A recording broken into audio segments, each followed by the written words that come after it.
So I'm sure you are wondering why I'm going to talk about this topic, why deny yourself in the season of Easter. And the fact is, we have discussed this a number of times.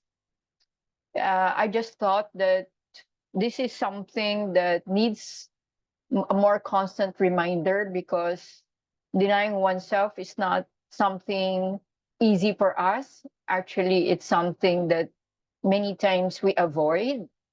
And given our environment in the society we live in, ito yung message na hindi natin makukuha, no? To deny yourself. Ang usually nakukuha natin is to seek comfort, to find pleasure, to find the easy way out, no? Yung madali, yung fast, yung quick, yung masarap, yung so ito yung bombarded tayo. We're always getting this message in social media and even in the advertisements, no? So and then for today, I would just emphasize one big reason why we deny ourselves. So why deny yourself? We will review this idea. We'll go to St. Paul. Sabi nga natin, di ba, in spiritual life, talagang kailangan may struggle. No? Life is a warfare. Christian life is a warfare. Talagang giyera po talaga yan. And sabi ni St. Paul in Ephesians 6, actually 10 to 18, pero hindi ko nilagay yung up to 18 kasi mahaba. So a portion lang ang nilagay ko dito. And I read, "Finally, be strong in the Lord and in the strength of his might. Put on the whole armor of God, that you may be able to stand against the wiles of the devil." So dito pa lang, ini-invite na tayo ni St. Paul, no? That to be strong, kailangan natin ng strength. Paano ba tayo magkaka-strength? Sabi niya, put on the whole armor of God, no? Para what? To stay standing against the wiles of the devil. So, ang dami pong temptations, kailangan natin ng struggle, kailangan natin ng armor of God. Then I would like to emphasize the next line. For we are not contending against flesh and blood, but against the principalities, against the powers, against the world rulers of this present darkness, against the spiritual host or of wickedness in the heavenly places. So, hindi daw flesh and blood, hindi man ang ating kalaban. Principalities against power. So, spiritual battle to. And our number one enemy is Satan. Siyempre, pag pinag-usapan natin si Satan, talo-talo naman talaga tayo kung tayo lang ang lalaban.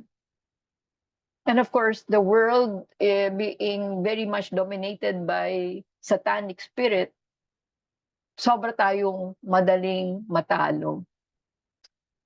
So I continue, therefore, take the whole armor of God, that you may be able to withstand in the evil day, and having done all, to stand. Ayan, parang warning and advice from St. Paul. Ready dapat tayo, no? Kasi talagang sumasagapa tayo sa tunay na laban. Tagalog yun, sumasagapa. Okay. So, pag pinag-usapan natin ang body, yung care for our body, ayan, ang dami, no? May diet, may workout, kailangan magbawas ng calories, dapat mag-ano ka ng muscle, yung blood mo, i-take care mo, yung lifestyle mo, wellness, sports, nutrition, gym, ang daming words that come out here when you talk about care for the body. Kasi napaka-importante po ang physical health. And what we cannot forget is while we have to take care of the body, itong soul natin ay mas importante at kailangan nating alagaan. No, we have to take care of our soul. Ang problema, ang body kasi pag obvious nakikita natin kung may problema. Except of course, yung mga hidden illnesses like cancer, bago mo malaman, develop na. Okay? Naka-spread na. But for many, there are many manifestations that show that our body is weak, no? So bibigyan ko kayo ng images, no? To give you an idea. For example, pag malnourished ka, pangit kita mo na agad, no? So when you're in this state, kita na yung ribs mo, mabibilang mo na yung ribs. Napakapayat. No, you cannot imagine how weak that person is. Or hindi malnourished pero napakapayat naman, no? There was a time I was this thin. Ganyan po akong kapayat dati. Okay. And then, this one, so healthy na. So can you imagine if we can have a picture of the state or condition of our soul? Hindi ko nga sinama dito, but some souls are already cadavers. They're spiritually dead. Ito po yung souls in the state of mortal sin. So if you will make an imagery ng isang soul in the state of mortal sin, yun po ay bangkay with the flesh rotting na. Nabubulok po yung flesh, no? So parang ganun po ang description of a soul in the state of mortal sin. Can you imagine those souls na for most of their life, they're in the state of mortal sin.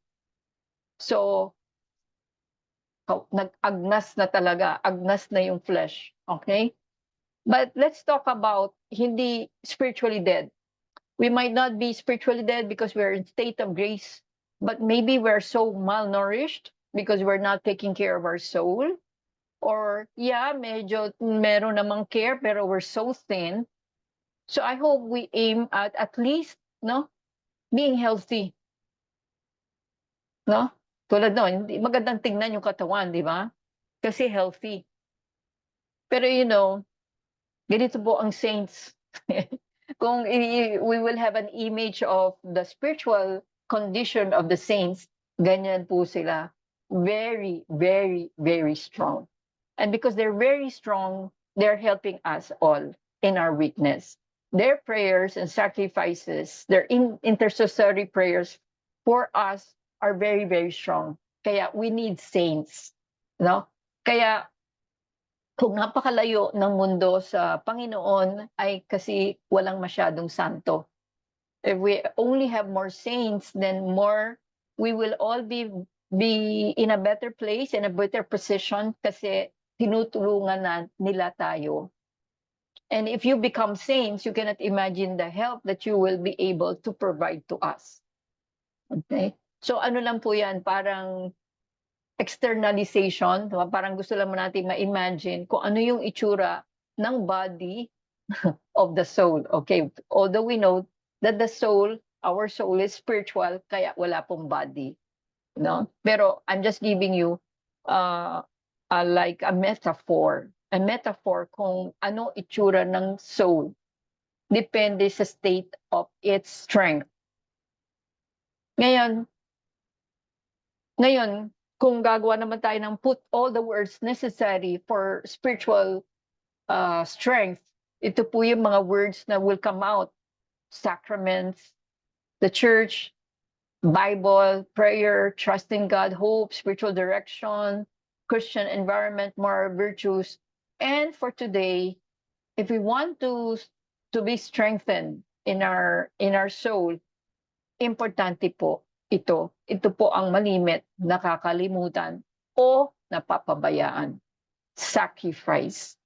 Napaka-importante po ng sacrifice to be strong. To be strong, we have to deny ourselves. Self-denial is important.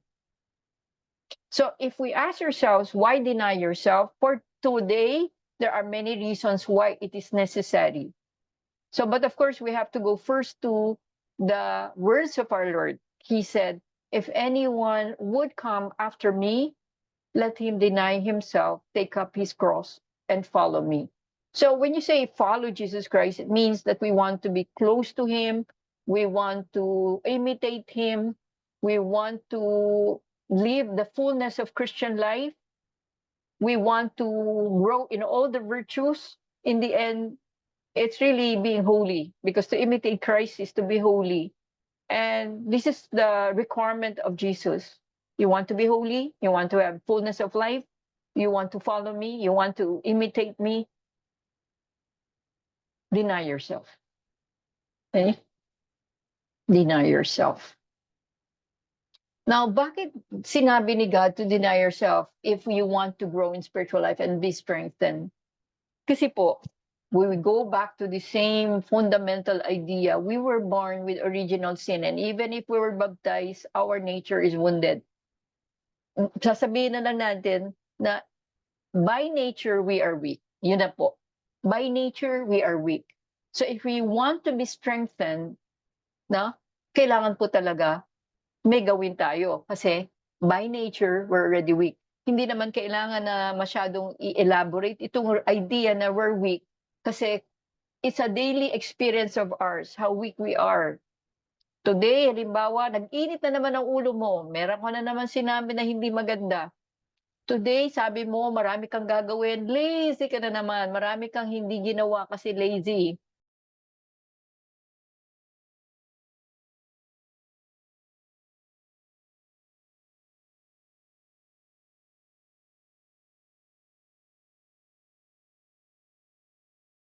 Meron kang ginawa na sinful, no? For example, you start judging people, that's lack of charity. Or pumunta ka sa sa mall, sabi mo, ito lang ang bibilhin mo. In the end, ang dami mong binili na hindi mo kailangan. Okay? So, kita natin on a daily basis our weakness. Hindi na natin dinadoubt yun. So, we have wounded nature. That wounded nature needs healing, kailangan ng papalakasin, kailangan ma-strengthen our spiritual life. So, aside from prayer, very necessary po, prayer and sacrifice. So, for example, you want to overcome a vice, mahilig kang magsugaw, gusto mong palitan yon, kailangan kang mag-say no to yourself. Kasi nandun na yung tendency, di ba? Nandun na yung pag nakakita ka ng pera, yun ang gusto mo na isugal yung pera mo. Gusto mong mag-acquire ng virtue, kung ang gusto mong virtue ay humility, wag kang sasagot kahit accuse ka. Ang hirap kaya nun. Kasi ang tendency is, ang automatic is to defend oneself. The automatic is, kaawayin mo yung tao na ina-accuse ka, no?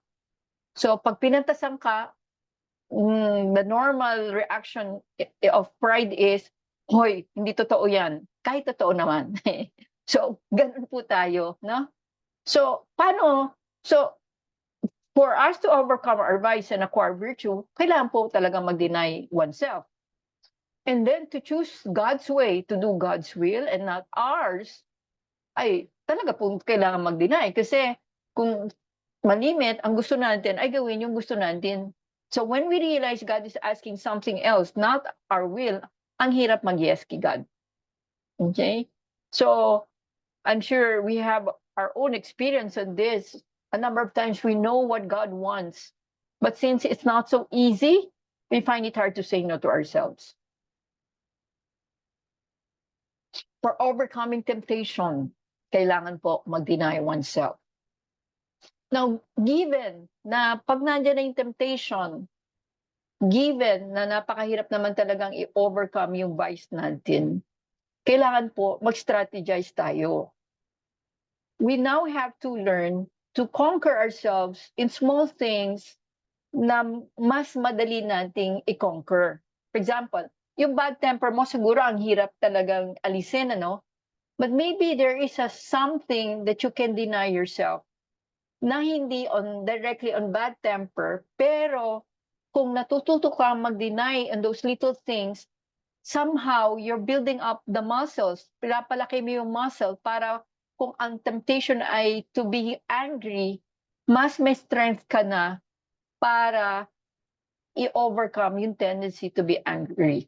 So what I'm saying is that while all of these are difficult, ang gagawin natin is to prepare our soul to be strong in the moments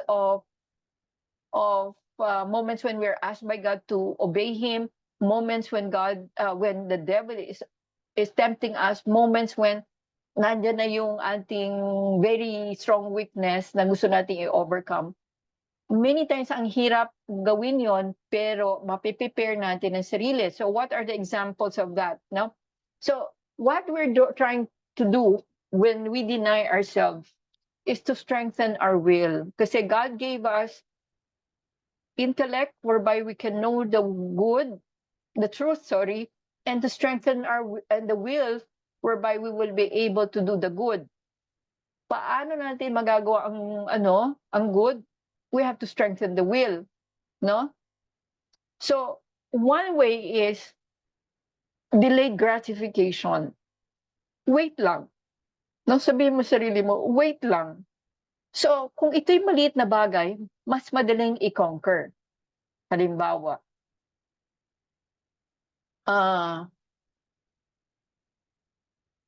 gusto mo ng, halimbawa, mag-play ng game sa computer.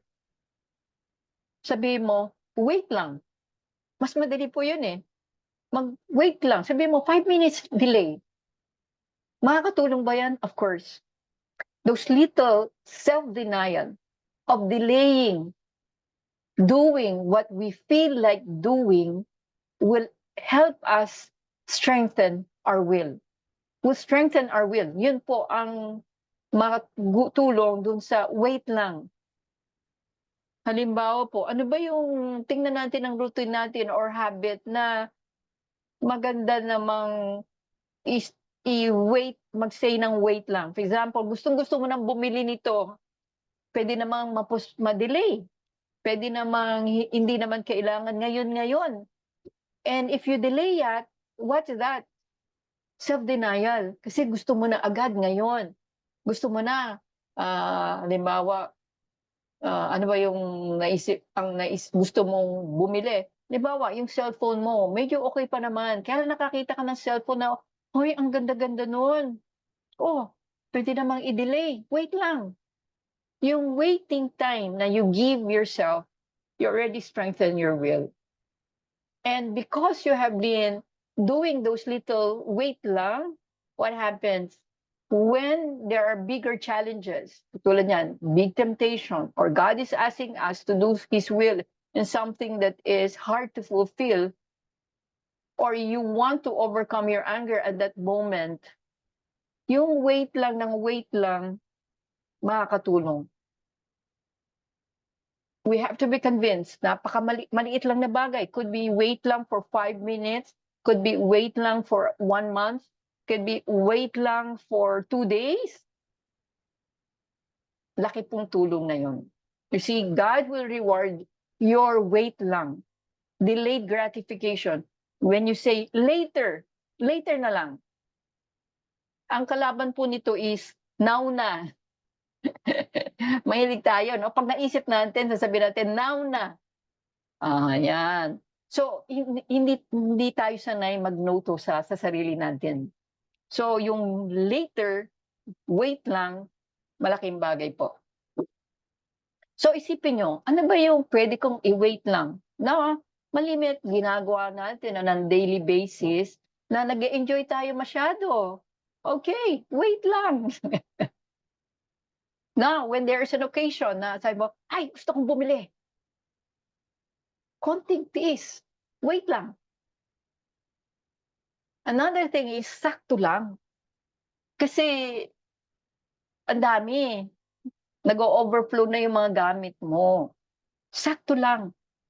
So, it could be in little things. For example, gusto mo kumain ng 5 bars of chocolate. Exaggerated. Sabi mo, sakto lang. 1 bar lang. Sakto lang. This one is not wait lang. It's lessening your demand to be satisfied. No?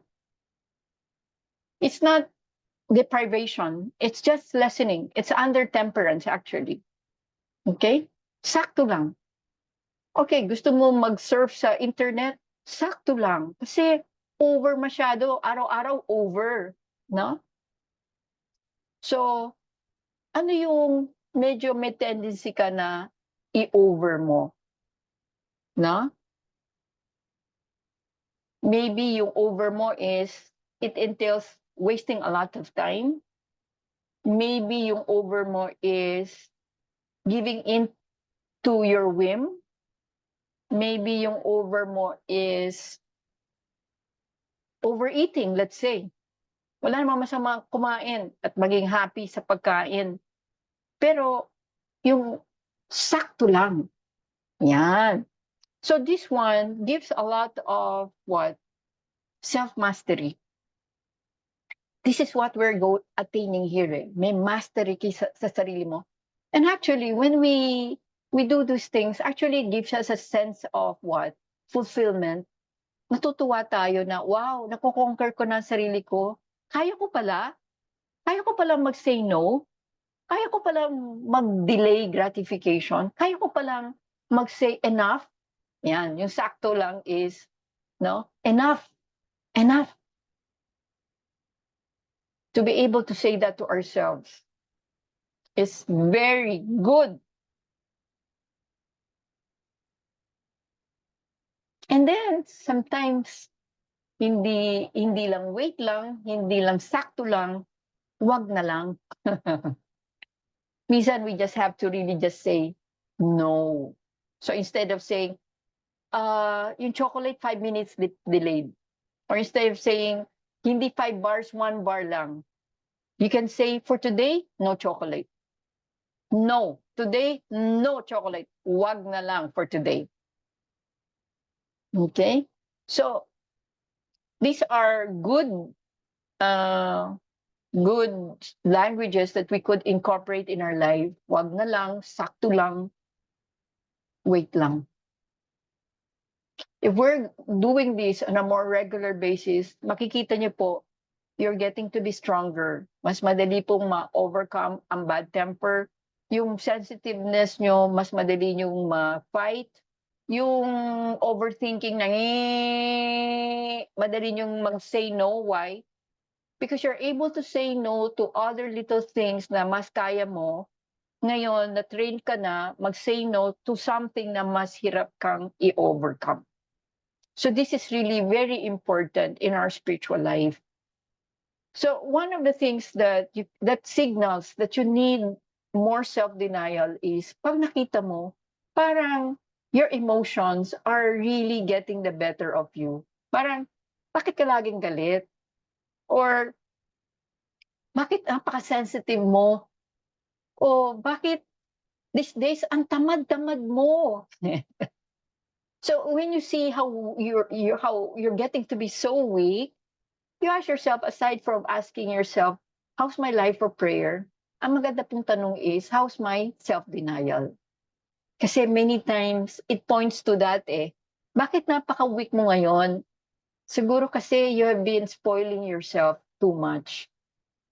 Ang dami mong whims, you're always saying yes to so many things. Gusto ko, bigay. Gusto ko, bigay. I want more. More. No? Yung pa-more. Okay, pa-more. So, this is a strategy in spiritual life. So, yung mga saints po, ang galing, I mean, if you read the lives of saints, lalo na nung araw, grabe po ang mga self-denial nila in big things. Pero I'm not saying you do those things. But like Saint John Marie Vianney, alam niyo po, ang daily pagkain niya lang, yung daily food niya, is the soup that was cooked some days ago, at ang halo lang po ng soup niya ay potato. So yung potato, after some days, ay pangit na yung itsura. Yung po lang na kinakain niya. Kaya po ang payat-payat ni Saint John Marie Vianney. Sabi niya, my friend, the devil is not greatly afraid of the discipline and other instruments of penance. Yung po discipline, yun po yung flagellation, yung ginaganyan niya. And other instruments of penance. Sabi niya, that which beats him is the curtailment pag kakat ka on one's food, drink, and sleep. I'm not recommending cutting on sleep unless you're oversleeping, okay? But for physical health, ang galing natin mag-diet, di ba? Kasi body. But it is also very good to to deny ourselves in terms of food and drink for spiritual growth and strength. I'm not saying magpa-dehydrate kayo kasi napakainit. But you can delay, for example, delay the drinking of water sometimes. Could be 2 minutes if you want. The food, ayun, lalo na po medyo on a bigger side na po kayo. Pwede naman talagang, yung iba nga nag-intermittent na diet, no? Talagang intermittent fasting, no? So hindi sila kumakain na katulad natin 3 to 4 or 5 times a day. Intermittent po. So they're doing that, and when you go through that intermittent diet, sa umpisa talaga po magugutom kayo. So you see, why do they do that? For the health of the body. Now, we can do something similar for the health of the soul. Hindi ko sinasabing magpa-malnourish kayo o magpagutom kayo hanggang magka-ulcer. That's not what I'm saying. All I know is sometimes we really have to say no to ourselves in terms of our eating habits. Maybe our eating habits are not so healthy, and instead of just thinking of the body, think of our soul. Sabi naman ng Saint Teresa of Lisieux, remember that nothing is small in the eyes of God. Do all that you do with love. So yung mga small self-denials natin, kasi we can sometimes be tempted to think of big self-denials. But Saint Teresa, if you read her book, wala po siyang big self-denial. Very ordinary ang kanyang no. Saan po siya nagno-no? Small things. Yung usually sabi niya, ang dinideny ko, yung self-will ko.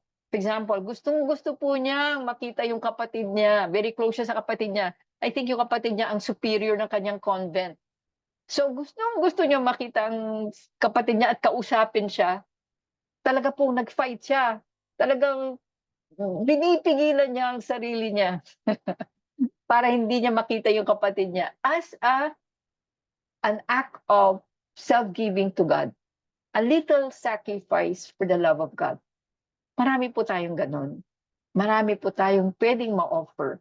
But I just gave you 3 points na possible considerations, but you can expand that. Wait lang, sakto lang, huwag na lang. No? So, I gave you these 3, but you can think of many things. Okay? The idea is, the big question is, are you denying yourself in small things? Because if not, you cannot expect to be strong in moments of temptations, in moments of your struggle to overcome a vice or to acquire a virtue. In those moments when God is asking more from us. So this is really the training ground. This is a tool that will help us to equip ourselves to build those muscles. No, if we can have those muscles like the saints, no, wow, that would be great. Okay, so this is the short considerations that I just want to give you. So how do you go about this? You can concretize already. Ano yung pwede nating i-delay? You can concretize. Some are going to be planned. Pinaplano po, and at the beginning of the day, you can review ano ba yung aking i-deny, self-denial for today. Yung iba po planado, yung iba po when the opportunity comes. No? Sample, sinabi, uy, may dala akong chocolate. No? No? So excited ka ng kainin. No? Sabihin mo sa sarili mo, wait lang. Wait lang. Okay, so